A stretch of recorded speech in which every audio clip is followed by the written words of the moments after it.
Eu vou ser módico nas saudações, mas gostaria de homenagear aqui Vossa Excelência, nobre doutor Orlando Facchini Neto, pela brilhante condução dos trabalhos deste plenário. Uma honra estar num julgamento presidido por Vossa Excelência. Cumprimento minha nobre colega, a doutora Lúcia Helena Calegari, pelo brilhante trabalho que vem fazendo neste processo já há muito tempo.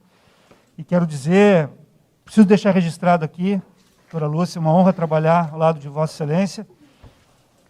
E a senhora é a prova viva de que capacidade não é uma questão de gênero. Quero agradecer a presença aqui e a colaboração, a contribuição dos nobres advogados da assistência da acusação. Tem sido de extrema valia a participação de vocês neste processo. Muito honrado. E faço isso na pessoa do Dr. Amadeu Weiman, grande advogado, de longa história, um profissional que sempre nos ensinou muito, em todos os sentidos. Uma saudação a todos da tribuna da defesa. Não vou nominá-los, são muitos, extensivos aos acusados e suas famílias. Meus cumprimentos à assistência, familiares que aqui se encontram, jornalistas, e uma saudação muito especial, muito especial, a esses familiares das vítimas que aqui se encontram. O Ministério Público se sente hoje numa posição extremamente delicada e muito comprometido com aquilo que acontecerá aqui neste plenário. Nós queremos empenhar todo o nosso esforço, toda a nossa dedicação à causa dos familiares. Queremos dignificar e honrar a memória das pessoas caras, os filhos caros e filhas caras que perderam e que não mais abraçarão.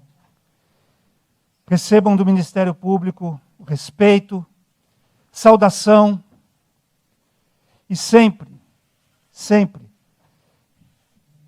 as portas abertas para tudo aquilo que diga respeito à questão da tragédia de Santa Maria. Meus cumprimentos aos nobres integrantes do Conselho de Sentença. Eu não tinha tido a oportunidade de me dirigir diretamente a Vossas Excelências, é a primeira vez que estou fazendo. Nós temos tratado de muitos assuntos durante este processo, e todos eles que dizem respeito a Vossas Excelências, que são os julgadores desta causa. Eu não vou nominá-los para protegê-los, embora tenha presente que aqui 6 jurados, uma jurada, são pessoas da comunidade com uma missão importante. Que democracia não é só feita para a gente criticar, democracia não é só feita para protestar, democracia não é feita apenas para cobrar.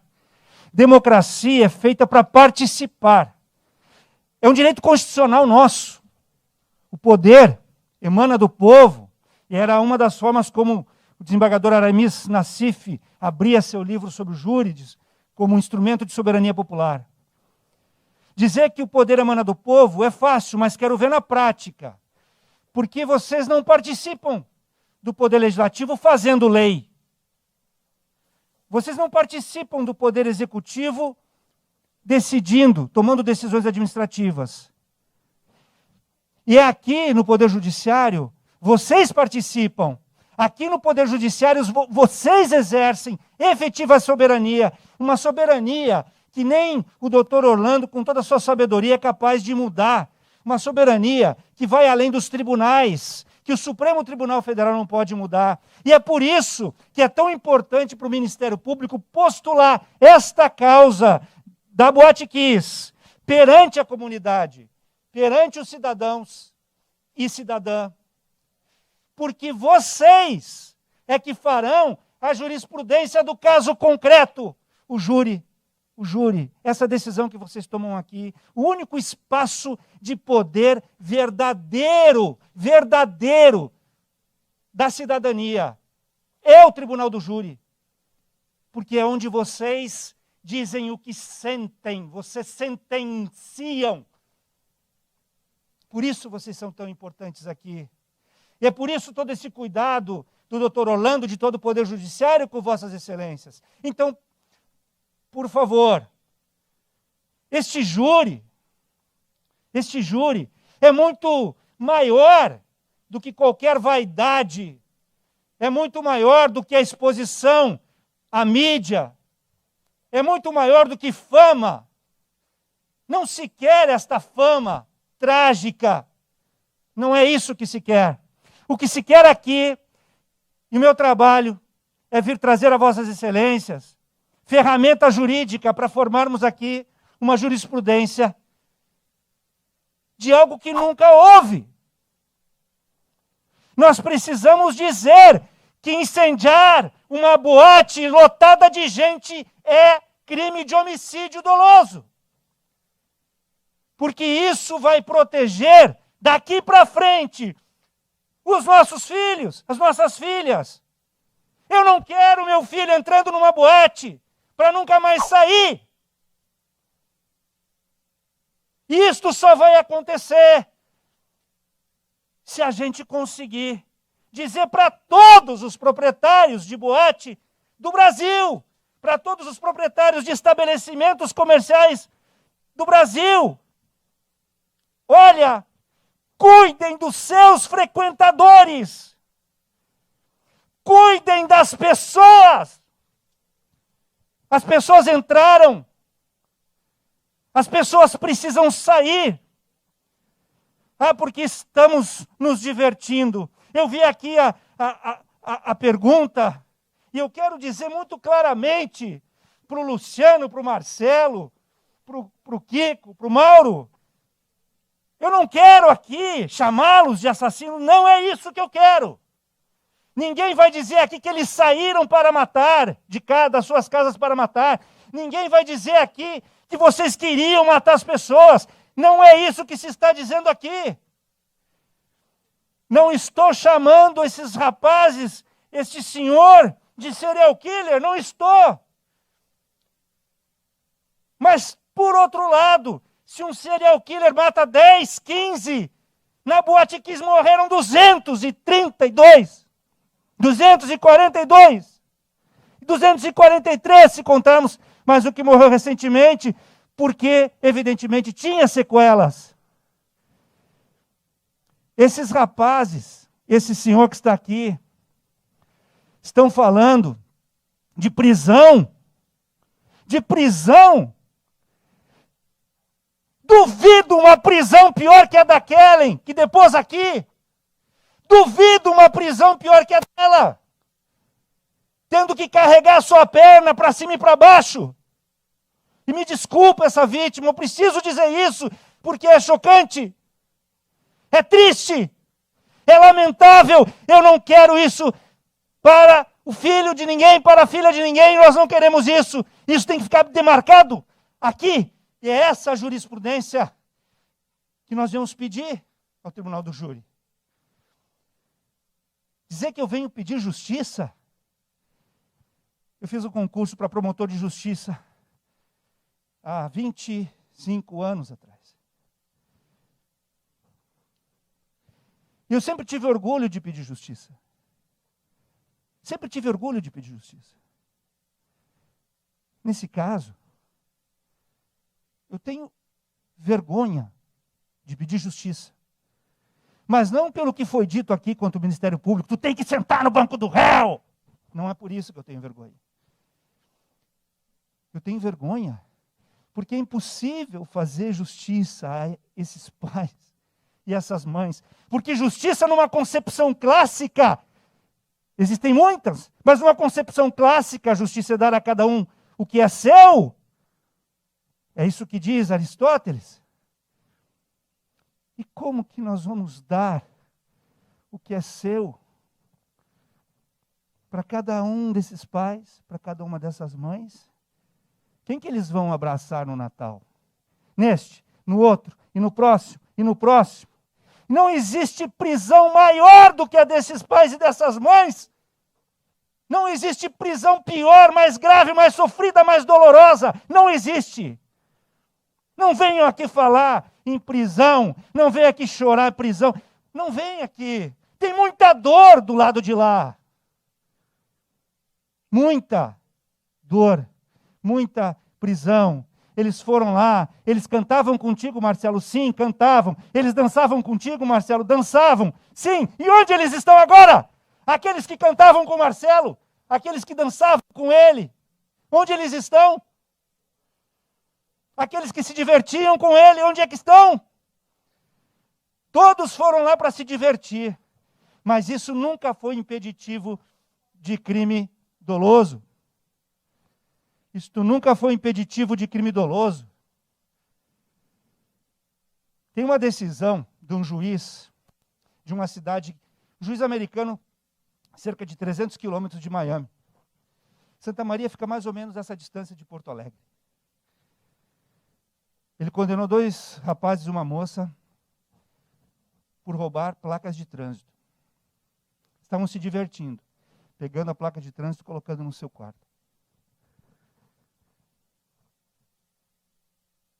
Só que, num dos cruzamentos de onde eles tiraram a placa de trânsito, um homem não parou, um caminhão não parou, e matou um jovem da idade deles. E o juiz, de Tampa, a 330 quilômetros de Miami, uma história que está na internet, chorando, condenou estes jovens a 30 anos de prisão, que foi reduzida em 15, eles cumpriram 15 depois, com algumas substituições. Porque a diversão, muitas vezes, pode custar a vida de alguém. A diversão, muitas vezes, pode custar a vida de alguém. E é por isso que eu estou dizendo aqui, eu não venho aqui dizer que quiseram matar, e tampouco estou dizendo que não estavam se divertindo. Não estou dizendo isso. O que eu quero dizer é que nós não queremos uma reprovação moral ao que eles fizeram. Quem somos nós para reprová-los moralmente? Não é uma questão moral aqui. Não é uma questão moral isso. É uma questão jurídica. Nós vivemos na responsabilidade jurídica. Nós vivemos no império da lei. E há quem diga assim, que a lei serve para garantir a minha liberdade. Não. Negativo. Não, isso é uma questão filosófica. A lei não serve para garantir liberdade. Porque nós já nascemos livres. Nós somos livres. Isso já nasce conosco. Quando nascemos, já nascemos com a liberdade. A lei existe justamente para limitar a liberdade, para que não vire todo mundo aí, cada um exercer sua liberdade, vira uma guerra civil, e nós vamos ser consumidos pelos comensais da morte. Não é isso que nós queremos. Então, a lei existe para isso. Mas a lei precisa ser interpretada. A lei é uma linguagem. A lei é uma linguagem. Eu vi pessoas desfilando com o meu livro aqui, Crime Doloso para cá e para lá, que eu vou ler também. Tá? Isso é linguagem. Se quiserem que eu esclareça, tudo que está ali, esclareço sem problema nenhum, só não tenho tempo de dar aula. Mas jamais podemos dizer que a lei não tem que ser interpretada. Por exemplo, se vê um gramado bonito, e aí está escrito lá no gramado, não pise na grama. Será que eu posso passar de bicicleta na grama? Será que eu posso passar de moto na grama? Posso passar de carro na grama? Não estou pisando. Vem um sujeito me para. Mas peraí, não leu a placa? Eu li, está escrito não pise na grama. Eu estou de carro. Não é? Se chama hermenêutica, interpretação, temos que fazer. Não é pegar a letra da lei, como eu vou mostrar agora, e dizer, não, isso aqui não assumir o risco. Este processo é muito difícil, porque ele é muito grande. Estão vendo aquela tela branca lá? Não tem nada, né? Não tem nada, né?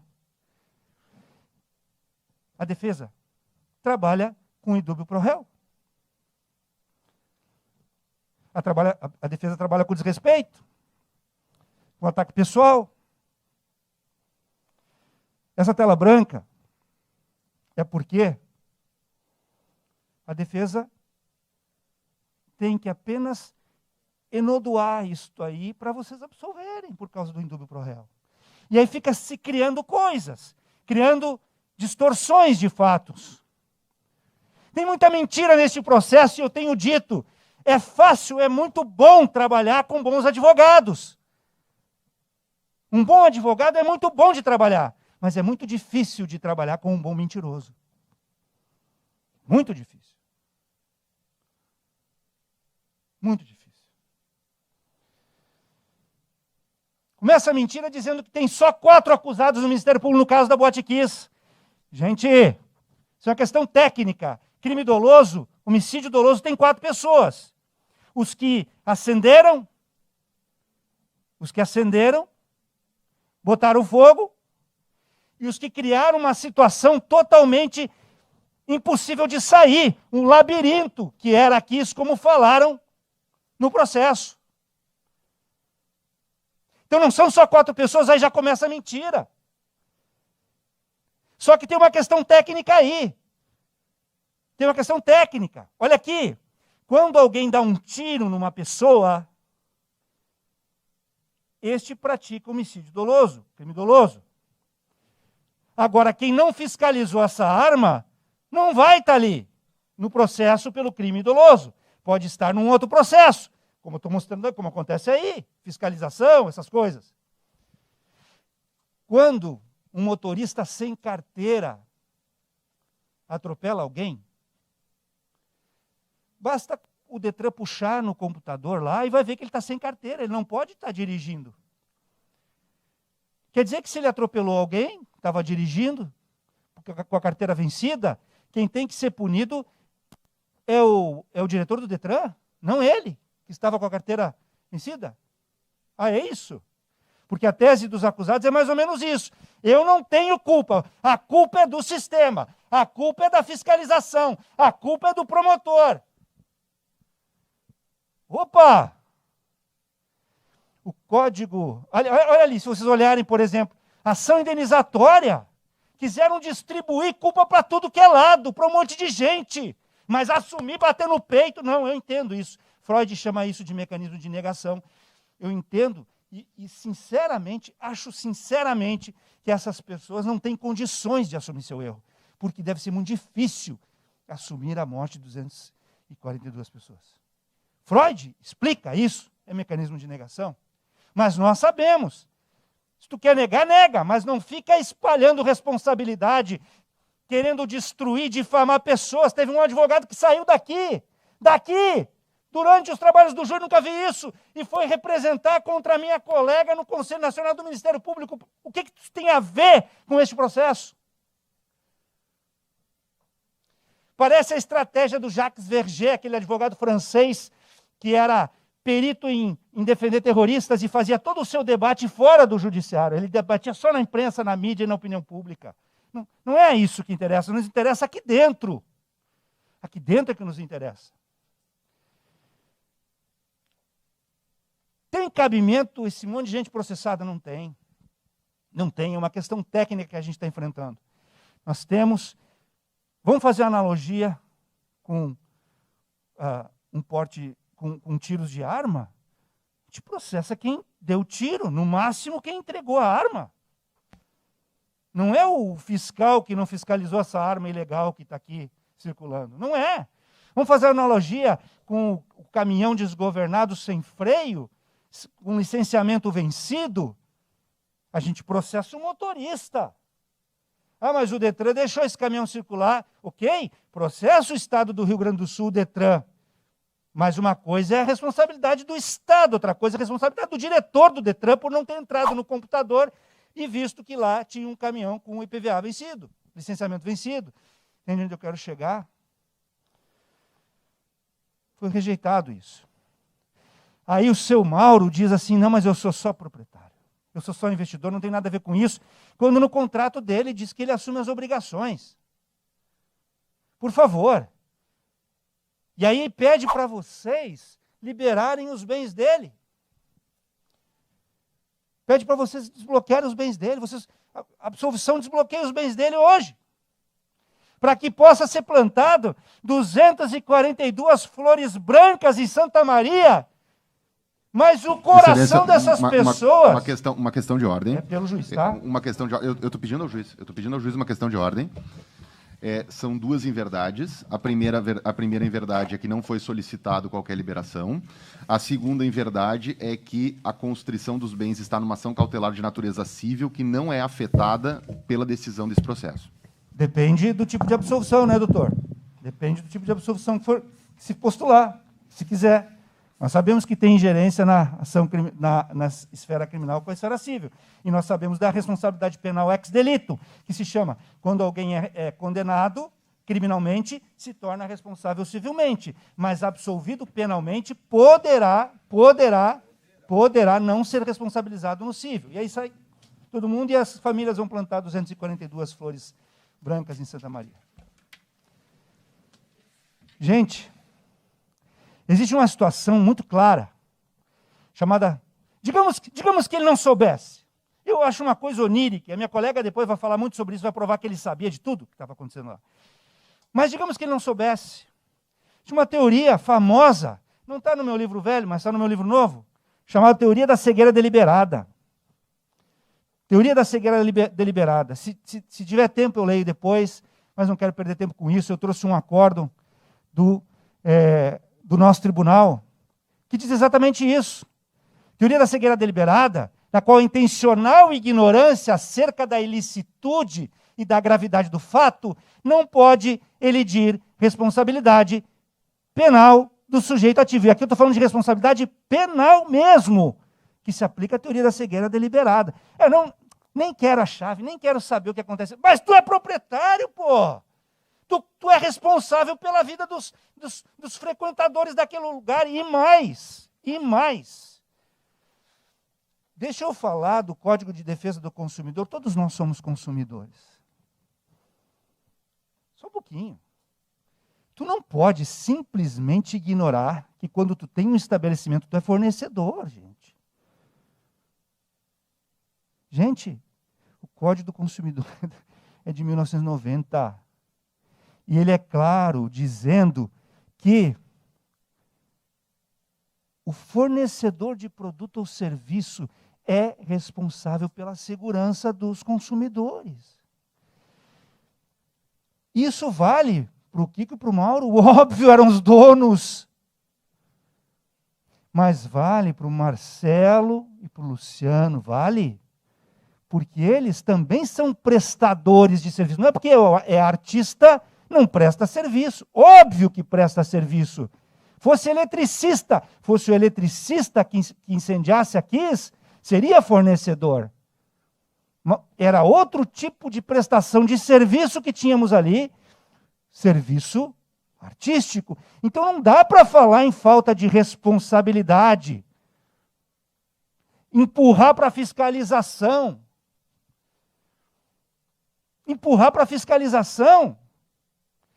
É dizer o seguinte, eu matei porque ninguém veio me fiscalizar. Sério que nós estamos ouvindo isso? É sério que nós estamos ouvindo isso nesse julgamento? Aí eu pergunto, mas qual cautela vocês tomaram para não incendiar ninguém? Nenhuma. É isso que nós queremos? É isso que nós queremos?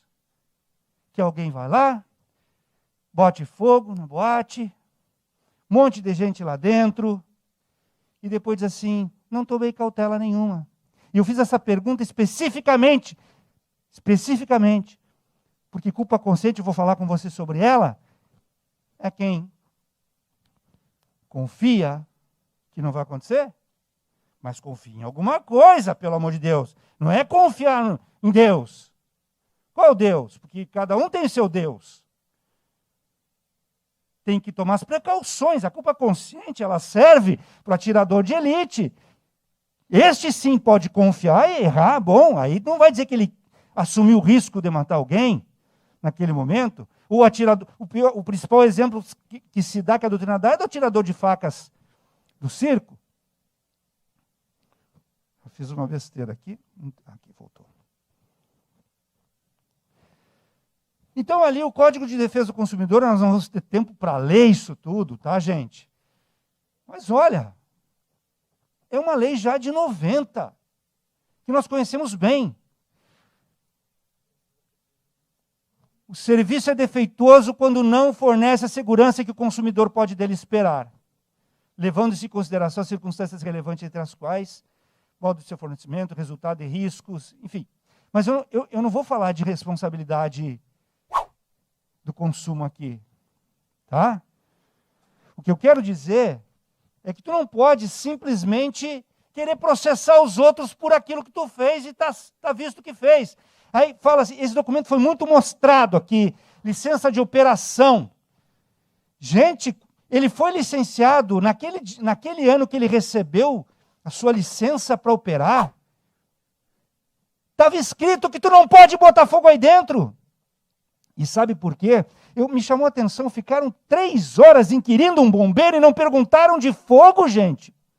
Pelo amor de Deus. E para fazer justiça, com o Dr. Press, ele perguntou do início do fogo, mostrou um CD e falou do tamanho do fogo. Para fazer justiça. O resto não perguntou de fogo. E eu perguntei, mas vocês, em algum momento as autoridades foram informadas que ia ter fogo lá dentro? Não, porque se fossem, claro que não teria dado essa licença de operação dessa forma, ou teriam chamado a Polícia Civil para fiscalizar, enfim. Mas receberam e assinaram. Vocês lembram que foi assinado pela gerente do Kiko esse documento? Vocês lembram disso? Foram avisados que não podiam e fizeram o que não podiam. E aí botam a culpa no sistema. É.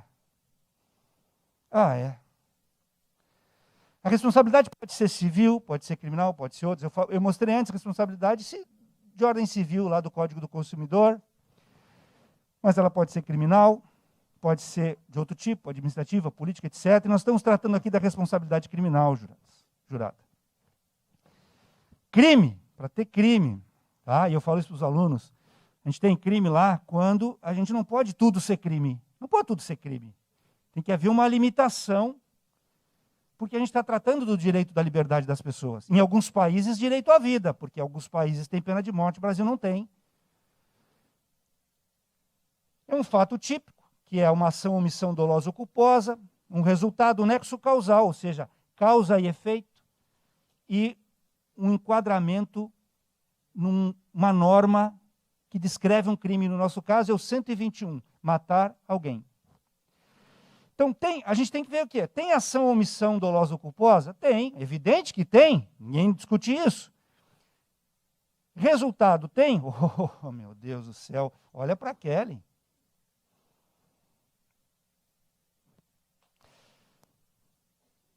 Nexo causal entre o que aconteceu lá na Kiss e essas tantas mortes, essas mutilações, essas sequelas respiratórias, essas queimaduras, essa dor que foi descrita aqui, tem nexo de causalidade? Tem uma relação de causa e efeito entre a ação e a omissão dolosa e esse resultado? Tem.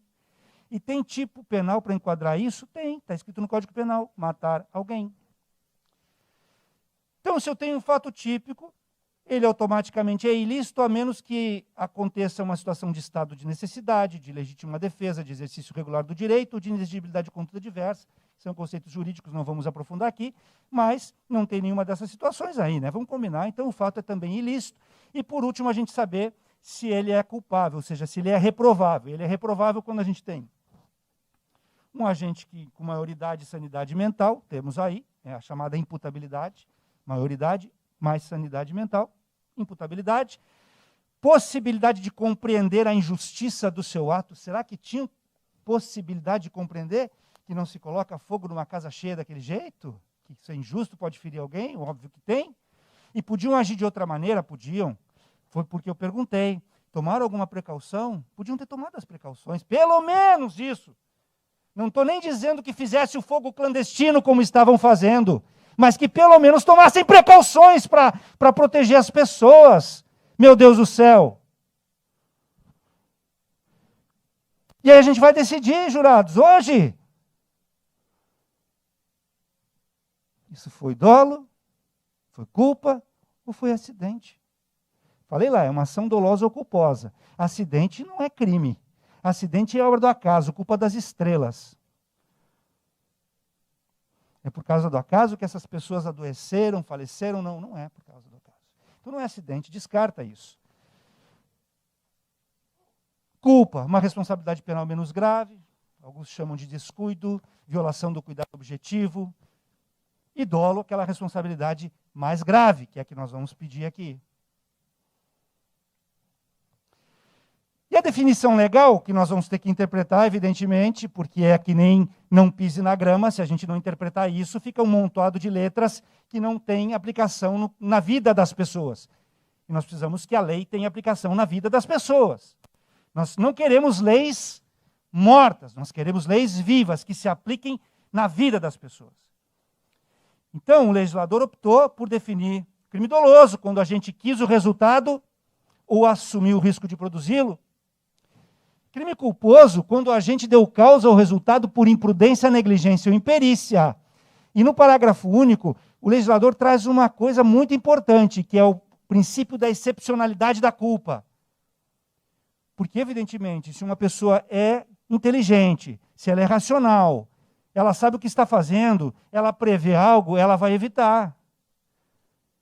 Se ela não evita, como é que eu vou dizer que isso não é dolo? Como que eu vou dizer que isso não é dolo? Normalmente eu vou ter uma ação dolosa. Excepcionalmente, vou ter uma ação culposa. Óbvio. E dolo, vamos parar aqui com esse mito que se estabeleceu, que eu estou dizendo que o Luciano, esse rapaz simples que estava lá ajudando a banda, queria matar aquelas pessoas. Não disse isso, nunca ninguém disse isso. Vamos parar com esse mito de que eu estou dizendo que o Marcelo queria matar. Quer que eu diga? Não queria matar. Ninguém falou isso. Ninguém falou aqui que o Mauro, que o Kiko queriam matar. Só um insano diria isso, eles estavam lá se divertindo. O problema é o que eles não quiseram, como diria Binding, um dos autores mais importantes da história do direito penal. Porque age com dolo quem quer e quem não quer. Porque tu tem que agir de maneira a demonstrar que não se quis. E eu preciso entrar num outro conceito, e peço desculpa se eu estou acelerando um pouco, é porque tem que falar eu, tem que falar assistência e tem que falar minha colega, em 2h30. Proporcionalidade do direito penal. É um dos princípios mais caros do direito penal, é a proporcionalidade. Que não vem sozinho, senão olho por olho, dente por dente é proporcional. Aí teria que matar 242 pessoas para ser proporcional. Não, proporcionalidade sempre vem junto com razoabilidade. São dois princípios, um dentro do outro. Certo? Então, não é aqui uma questão de vingança, como se disse por aí, olho por olho, dente por dente. É uma questão de ter um mínimo de proporcionalidade. As leis têm que ser proporcionais. As penas precisam ser proporcionais à ofensa. Porque o direito penal tem esta função também de prevenir. Proporcionalidade, então a gente vai ver qual dessas duas penas é mais proporcional ao que aconteceu. E vamos pensar aqui, gente, parem de pensar que nós vamos somar 272 mortes. Não existe isso no direito penal. Não existe isso no direito penal. Não existe essa soma, assim, dessa maneira, como está acontecendo. Só se fossem dolos diretos aí. Não é o caso. 6 a 20 anos, pena mínima 6, pena máxima 20, do dolo. Da culpa, 1 a 3 anos. Já comecem a pensar qual que é mais proporcional, tá? Porque meu trabalho aqui é dar para vocês o subsídio jurídico para vocês fazerem o que tem que fazer. Para ninguém sair daqui dizendo, decidiram contra o direito. Não. Se vocês quiserem condenar por dolo, vão ter subsídios jurídicos para fazer isso. Se não quiserem, bom, somos soberanos, respeitaremos, todos nós. Mas o meu trabalho, neste momento, combinei com a minha colega, é dar o subsídio jurídico para que vocês possam fazer, se quiserem condenar por dolo. Ninguém vai poder dizer que foi contra o direito. Pensem qual dessas duas penas é mais proporcional. Mas não pensem que vão ser somadas 242 penas de homicídio, não. Porque tem uma regrinha, vou pular aqui um pouquinho. Quando o agente, mediante uma ação ou omissão, pratica 2 ou mais crimes, idênticos ou não, aplica-se-lhe a mais grave das penas cabíveis, ou se iguais, somente uma delas, mas aumentada em qualquer caso de 1/6 até metade. Então pensa o seguinte, a pena é de 6 a 20 e ela pode ser aumentada em no máximo 10. Digamos que o doutor Orlando, eu acho muito difícil isso acontecer, porque tem um cálculo, tem regras para calcular a pena. Acho muito difícil ele botar a pena máxima de 20 anos, mas pode. Tá? O máximo que pode acontecer é aumentar em metade.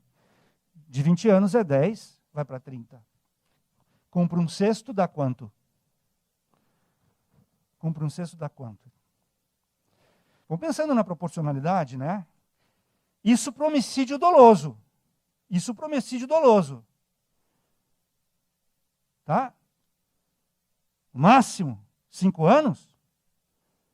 Para refazer a vida? Sim, para refazer a vida. Uma vida que muita gente aí não vai refazer mais. Refaçam a vida, paguem suas penas, cumpram suas penas, paguem seus débitos, refaçam a vida. É justo isso. Mas tem que ser proporcional. Agora, se for crime culposo, a pena é aquela ali, detenção de 1 a 3 anos. Tá? Que pode ser substituída por prestação de serviço à comunidade, ou tem mais um detalhe. Como todos eles se consideram vítimas, eles vão postular isso aí. Todos eles sentaram aqui e disseram que são vítimas. Todos.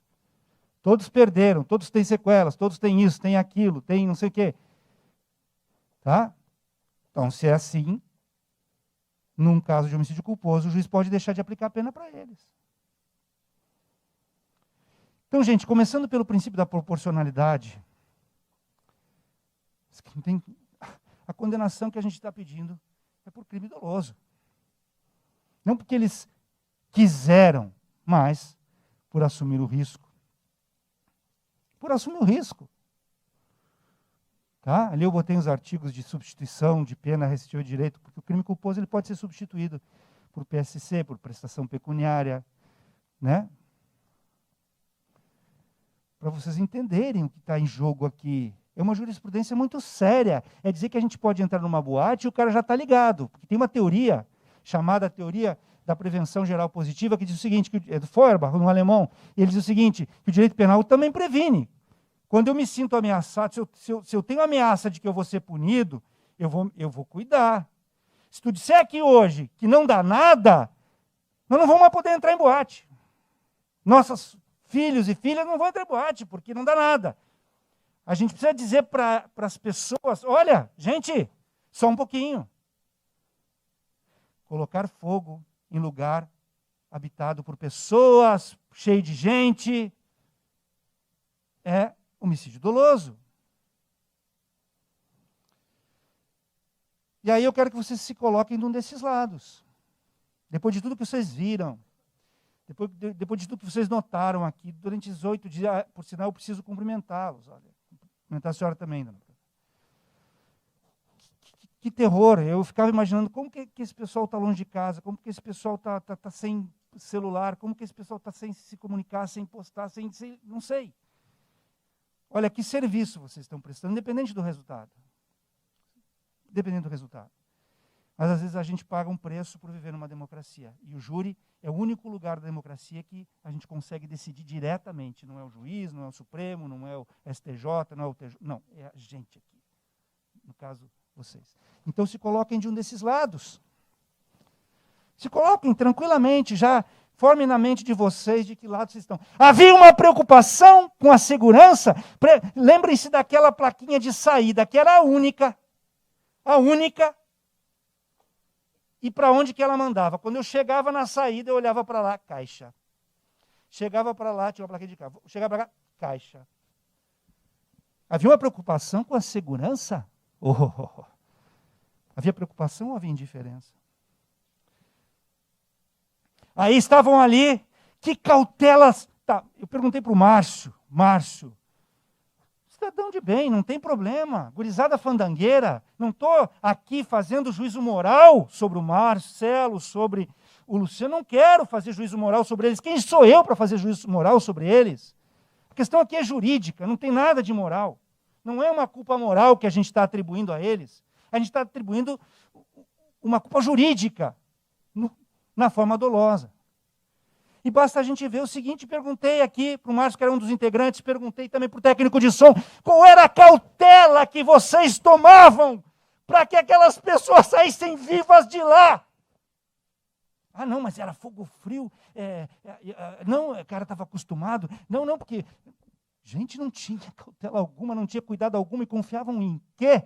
Porque culpa consciente é a confiança de que não vai acontecer. Mas não é a confiança, palavra, confiança escrita, porque o papel... Não é a palavra carregada de juízo de valor. Confiavam em quê? Que confiavam? Então se perguntem se já assumiram um lado. Eu assumi o lado da indiferença, acho que eles estavam ao lado da indiferença. Eu me lembro de uma decisão lá do habeas corpus, lá atrás, em que o próprio doutor Losada, lá o outro juiz, ele usou essa palavra indiferença. Ele usou essa palavra indiferença. Porque ele percebeu, é perceptível, se a gente abstrair todas as mentiras que foram contadas aqui, neste processo, ao longo desse tempo todo, tentando atribuir responsabilidade a outras pessoas, e perceber a forma como eles agiram, os réus agiram, a gente vai ver que houve indiferença. A gente vai ver, eu me ofendi com a palavra ganância. Pelo amor de Deus, vocês queriam meter gente, sem cuidar da gente, e não havia ganância. Compraram o fogo de artifício mais barato que tinha. Tudo bem que é uma banda pobre, mas, pô, te informa, pô. Não lida assim com a vida das pessoas. Que é a parte. Só uma questão de ordem. Só pela microfonia eu já Só uma questão de ordem. Uhum. É que o senhor sabia, porque o senhor conhece o processo penal, né, doutor? A referência ao doutor Ulisses Lousada viola o artigo 478, inciso 1 do Código de Processo Penal, de modo que nos termos do artigo 571, inciso 8º, fica registrado nos termos da defesa do Alessandro. Também fica registrado, mas não me pareceu que a alusão tenha sido aquilo que é vedado falar-se, mas tá ali na tela aquilo que foi mencionado pelo promotor, e salvo erro, eu vou conferir o artigo, é o 478... 478, inciso 1. Certo. Aí eu preciso que a estenotipia registre quando for questão não, a parte de questão de ordem não existe. Questão de ordem vem para mim e eu resolvo. Sim, Só um segundo. Bloquear o tempo. Só um segundo. Bloquear o tempo, então. Tá bem, bloqueia o tempo, isso com certeza. Aqui está dizendo que não se pode ler aquilo que nós sabemos que não se pode ler e que nem vou nominar como argumento de autoridade, e aqui não me pareceu, ficou registro, mas está anotada a sua manifestação. O que eu vejo ali é uma transcrição, que depois pode ser juntada, do habeas corpus, doutor. Do habeas corpus, portanto, de fato, a sede material daquilo que está sendo lido. E trata-se aqui, convenhamos, de uma norma restritiva, né? O 478 restringe aquilo que se pode trazer a plenário. Como corolário disso, a interpretação, evidentemente, há de ser também restritiva. E ali há a nominação de um tipo de decisão que não se pode ler. Não se trata de habeas corpus, como é o que o promotor diz que está lendo. Desculpa, então, doutor, eu recebo a questão de ordem, mas rejeito por essas duas fundamentações. Primeiro, que não se trata da decisão mencionada no 478, e tampouco não pareceu, a mim pelo menos, que se esteja a utilizá-la como argumento de autoridade para alguma coisa. Mas fica o registro da sua impugnação. Tá, doutor, é só que assim, eu quero fazer o registro nos termos do artigo 571, inciso 8º, eu não vou debater aqui o 563, prejuízo, porque a jurisprudência, a doutrina, ela entende que todas as decisões elas podem ser utilizadas. Então, eu não vou justificar isso porque eu entendo que agora é a consignação. Então, essas questões, se foi argumento de autoridade, se não foi, eu apenas peço que foi mostrado para os jurados Decisão do juiz-presidente da primeira fase do júri, portanto, e fica registrado nos termos do artigo 571, inciso 8º, a irresignação da defesa do Elisandro Spor, o prejuízo do artigo 563, as questões restritivas do artigo 578, inciso 1º, a defesa fará quando entender pertinente. É como registro apenas. Muito obrigado, excelência. Perfeito. Eu só digo que seguiu 49710, que aponta que devo resolver as questões de direito que surgirem, mas só um segundo. Só para Só um segundo. esclarecer que é temporário, doutor. É temporário. Eu falei habeas corpus, mas é temporário. A palavra indiferença, eu tenho aqui um texto, já que não é para falar do doutor Lousada, um texto escrito aqui pelo doutor Orlando Facchini Neto, que é um grande professor de direito penal, grande professor da Universidade Federal do Rio Grande do Sul, doutor Orlando, que preside esse julgamento. Um texto acadêmico dele, e isso não significa que ele quer que vocês o sigam, mas é uma das referências que eu tenho, que diz o seguinte: sucede que o dolo não se estrutura em termos puramente descritivos. Viu aquilo que eu falei? Não pise na grama. Isso é descrição. Mas como que nós valoramos o não pisar na grama? E o dolo é querer ou assumir o risco, mas isso é o descritivo. Mas como que nós valoramos isso? Então, não se estrutura em termos puramente descritivos e não deixa de revelar um certo estado de ânimo, acompanhado de uma atitude interior de adesão ao impulso antissocial. Ou seja, revela um estado de indiferença ou desinteresse frente aos valores comportados pelo direito. Isso dito por um acadêmico, primeiramente, que vocês conhecem. A palavra indiferença diz muito, porque nós temos que saber de que lado nós estamos, né? Se nós estamos do lado da indiferença, eles manifestaram indiferença ou eles estavam preocupados com a vida das pessoas. E ali, quando eu trouxe alguns julgados, não vou ter muito tempo para tudo isso, mas quando atua imbuído em dolo eventual, o agente não quer o resultado. Não age com intenção de ofender o bem jurídico tutelado pela norma penal. O resultado, em razão da sua previsibilidade, apenas lhe é indiferente, residindo aí o desvalor da conduta que fez com que o legislador equiparasse tal indiferença à própria vontade de obtê-lo. Então, me digam, indiferença é dolo? O elemento psíquico do agente é extraído dos elementos e das circunstâncias do fato externo. É como eu digo para os alunos, não tem como botar um dolômetro na cabeça do... Não tem como botar um dolômetro na cabeça do autor de um crime. Se sai vermelho é dolo, se sai verde não é dolo. Isso não existe. Não existe. E esperar que ele confesse, eu quis, eu assumi o risco, nunca vai acontecer. O que acontece é que das circunstâncias de como o fato aconteceu, o que aconteceu, quais as provas nós temos que fazer um juízo de valor, se aquilo é dolo ou não, e é isso que estou pedindo a vossas excelências, que façam esse juízo de valor. Não há como afastar o deciso que reconheceu o dolo eventual em crime de homicídio na direção de veículo automotor de forma fundamentada e com base nas provas dos autos, ao apontar sinais concretos do agir doloso. Então, gente, não é o fato de tu estar dentro do lugar que deixa de ser dolo. Está escrito aí. Ele estava dentro do veículo e agiu com dolo. O dolo, gente, me diz o seguinte, uma pessoa que fuma, tá? E aqui falo como esfumante. A pessoa que fuma quer morrer? Não quer morrer. Não quer morrer, é evidente que não quer morrer. Mas se está colocando em perigo e assumindo risco, porque sabe que é isso que pode acontecer. Então vamos parar com essa história de dizer porque estavam lá dentro do lugar, não pode ter dolo. Pode, a jurisprudência diz que pode, e eu acabo de dar um exemplo da vida nossa que diz que pode. Tá? Eu não vou ler todos esses julgados, excelência, desculpa, eu não tenho tempo. Tá? Mas ali, extrai-se o dolo. Isso é um julgado do Nutt, tá? É uma frase do Nutt, que é um grande doutrinador. Não vou nem ler o meu livro para não dizer que sou eu falando, tá? Deixa que eles leiam ali depois. Extrai-se o dolo eventual, na grande maioria dos casos, da situação fática desenhada e não da mente do agente, como se poderia supor. Nesse sentido, conferir o preceito relativo do ministro Félix Fischer. O dolo eventual não é, na verdade, extraído da mente, mas sim das circunstâncias. Então, não adianta dizer, tu queria fazer isso, tu queria fazer aquilo, não é da mente que se extrai o dolo. Está dito na doutrina, está dito na jurisprudência, é dos fatos e da valoração dos fatos. Pois, se vocês quiserem, eu deixo isso à disposição para que vocês possam ler. Mas, para mim, a maior prova do dolo vem do próprio advogado do Kiko. Quando pediu a prisão temporária do Kiko lá, a prorrogação da prisão temporária com base na lei dos crimes hediondos. Vocês já viram um advogado pedir prisão de cliente? Eu já. O advogado do Kiko pediu a prisão dele. Só que tem um detalhe. Prisão temporária só cabe em crime doloso. Então, gente, agora eles vão vir aqui jurar que não é dolo.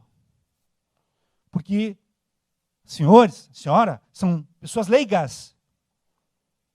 Mas a verdade é que todo esse processo sempre tramitou como um processo por crime doloso. E hoje chegamos aqui para que vocês deem a palavra final sobre isso. Teve reforma? Teve reforma. E reforma onde foram advertidos que não podia botar fogo e botaram. Recebido pela gerente. Teve risco, está lá no parecer do CREA. Olha lá, ó. Foi efetuada a incorporação de material inflamável sem que fossem notificadas as autoridades. Está escrito no parecer do CREA. Espuma tóxica, está lá no laudo, excelências. Folha 7.960, que houve espuma tóxica, não vou poder ler. Espumas baratas, que não constavam neste projeto aí que foi mostrado a vossas excelências. Tinha indicação de luzes? Olha o parecer do CREA. Desculpa, botei uma atenção ali. Olha ali, apesar da deficiência das saídas de emergência da Botkiss, se as rotas de evacuação e as próprias saídas estivessem desobstruídas, isso teria contribuído significativamente para reduzir o número de vítimas. Tinha luzes ou não tinha luzes? Tinha luzes de indicativas? Tinha indicação de saída? Tinha! Então me expliquem se tinha, por que tanta gente morreu assim no banheiro?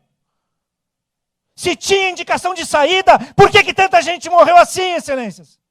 Num banheiro, empilhadas como moscas, seguindo o único pontinho de luz que havia naquele lugar, pensando que por ali poderiam sair. Foi assim que essas pessoas morreram, empilhadas num banheiro, seguindo a luz, a única luz que tinha, porque eles não estavam seguindo nenhuma orientação de saída. Procurando luzes das geladeiras. Não era essa luz que nós queríamos. Nós queríamos placas de saída iluminadas. Não essas. Então aí a perícia já disse que não tinha sinalização de saída adequada. Os extintores, lembram que o William disse que eles usavam para fazer efeito de CO2? Brincavam com o extintor. Por isso que ali diz assim, ó, se encontrava despressurizado. É óbvio, eles faziam um efeito de CO2 dentro da boate com aquilo, em vez de cuidar dos extintores. Vamos falar de superlotação. Contaram aqui bonequinhos coloridos para falar de superlotação. Seria mais fácil se tivesse câmeras, né? Porque o fornecedor é responsável pela segurança. Mas não tinha câmeras. Que conveniente. Que conveniente. Essa é a lotação com a qual se obteve o alvará. Aqui se obteve um alvará para 691 pessoas. O laudo diz que até mais, 700 e pouco. Só que tem um e-mail do Kiko, um e-mail da Kiss, ali embaixo, na verdade uma comunicação, uma conversação do Messenger, dizendo, olha o que a Boate Kiss diz para uma pessoa que pergunta, quantas pessoas? 1.300. E as câmeras, para dizer que não era isso. Olha ali, o Kiko dando entrevista para o Diário de Santa Maria. Quantas pessoas ele queria receber? Até 1.400. 700 antecipados e 700 na hora. Só os 700 na hora já lotaria. Só os 700 na hora. Isso não são palavras minhas, são palavras dele, colocadas por ele na imprensa para propagandear o estabelecimento dele. E aí ele até brigou com o advogado, porque o advogado botou lá que era 600. Ele disse, não era 600. Ele disse aqui 700. Mas 700 era só o antecipado. E era só o da hora, melhor dizendo. Ele brigou com o advogado com esse número aí, e o advogado disse que não fez com base em nenhum documento esse número aí. E aí, o Baby, que era um segurança, disse o seguinte, na noite do incêndio, declarante lembra que a Marfisa, que era uma das caixas da boate, que faleceu no sinistro, fez um sinal com a mão para o Ricardo, que era o gerente, que já havia, somente com ela, o registro de 750 pessoas. Isso era por volta da 1h30. E continuava a entrar clientes para a boate. Os outros 2 caixas, o declarante não viu quanto que deu de movimento de pessoas. Na noite do incêndio, acredita que a lotação da Boate Kiss era em torno de 800 a 900. E o senhor André, o André de Lima, um dos funcionários da boate. Atenção, porque eu vou dizer o seguinte para vocês. Quer ver superlotação contando bonequinho colorido? Ah, que bonito contar bonequinho colorido. Conta cadáver. Conta cadáver. Contar bonequinho colorido é fácil, quero ver contar cadáver. E o meu colega Rodrigo Carbinejar, ele disse assim, quando os corpos estavam... É uma sensibilidade, Rodrigo. Quando os corpos estavam lá no ginásio, lá, os celulares tocavam. Os celulares tocavam. Eram pais e mães ligando para seus filhos mortos. E o Rodrigo disse, ele me disse que vocês têm que atender esses celulares. Ele me disse, fala para os jurados que eles precisam atender esses pais, essas mães. Eles precisam atender esses celulares. E eu concordo com o Rodrigo.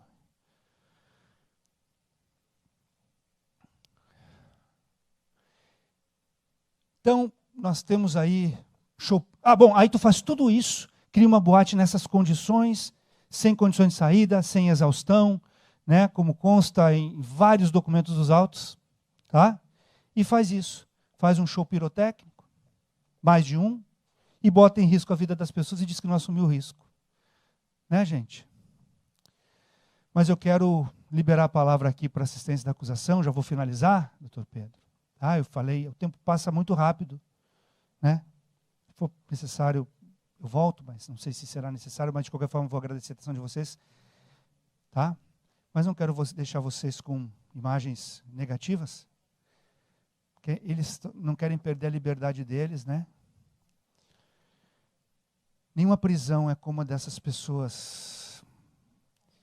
Pensem na proporcionalidade que eu falei, pensem que o crime culposo pode dar até suspensão, pode dar prestação de serviço à comunidade, pode dar até, se eles insistirem de repente em alguma corte superior, já que não vai ser mais júri, porque crime culposo sai do júri, pode dar até um perdão judicial, né, uma isenção de pena, porque está na lei.